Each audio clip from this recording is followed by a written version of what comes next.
नमस्कार. आपण पाहत आहात श्रीगोंदा ऑल महाराष्ट्र न्यूज. जर आपण नवीन असाल तर लाईक करा, सबस्क्राईब करा व जास्तीत जास्त ग्रुपवर पाठवा. तुमच्या मागण्याचे तात्काळ दखल घेतली पाहिजे या संदर्भात मी बोलणार आहे. म्हणून एकदम घोषणा देऊ. डॉक्टर बाबासाहेब आंबेडकरांचा, डॉक्टर बाबासाहेब आंबेडकरांचा धन्यवाद.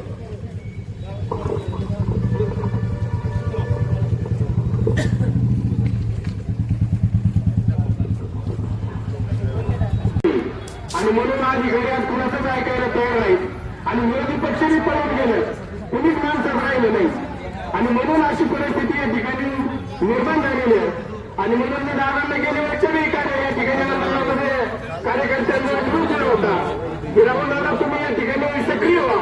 जसे तुम्ही आज आला तसे या तालुक्यामध्ये सामान्य माणसं उभे अन्याय झाला तरी तुम्ही आले पाहिजे. कारण त्या घोष आणि कापशी असतील पत्रकारांना देखत म्हणून पत्रकारांनी या ठिकाणी आपली भूमिका पेपरच्या माध्यमातून मीडियाच्या माध्यमातून तुम्ही या ठिकाणी स्पष्ट मांडावी.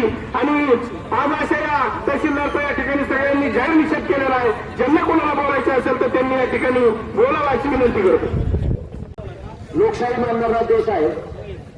या देशाला डॉक्टर बाबासाहेब आंबेडकरांनी जी घटना दिलेली आहे त्या संविधानावरती हा देश चालू आहे आणि त्याच संविधानाने आपल्याला आंदोलन करण्याचा देखील अधिकार दिलेला आहे. त्यामुळे बोलत असताना कुठल्याही विषयावर प्रतिक्रिया देत असताना आपण कुठल्या जबाबदार खुर्चीवर आपण बसलो याचं भान तहसीलदार सारख्या अधिकाऱ्यांनी ठेवलं पाहिजे. आपल्या देशात संविधानाचं राज्य इथं हुकुमशाही राज्य नाही, राजवट नाही. आणि ज्या ज्या देशामध्ये हुकुमशाही राजवटी आल्या ते जर्मनीमध्ये हिटलर असेल, इटलीमध्ये मुसोलिनी असेल, त्या देशांचं किती वाटोळ झालं हे आपण पाहिलेलं. त्याच्यामुळं अधिकाऱ्यांनी बोलत असताना भान ठेवून बोललं पाहिजे. अशा पद्धतीचे वक्तव्य करत असताना म्हणजे संविधान मान्य नाही हे इतकं मोठं वक्तव्य एखाद्या अधिकाऱ्यांनी करणं ही खूप लाजिरवाणी गोष्ट आहे. आणि त्यासाठी आपल्याला उपोषणाला बसणं ही त्याच्याहून मोठी लाजिरवाणी गोष्ट आहे. त्याच्यामुळं चर्चा करून तर प्रांताधिकारी प्रांत गटवड्यांनी येणार आहे तिथेही चर्चा करून तहसीलदार साहेबांनाही सांगून की संविधान हा आपल्या सगळ्यांचा हक्क आहे आणि ते जपण्याचं काम आपण खरं तर सगळ्या जणांनी केलं पाहिजे.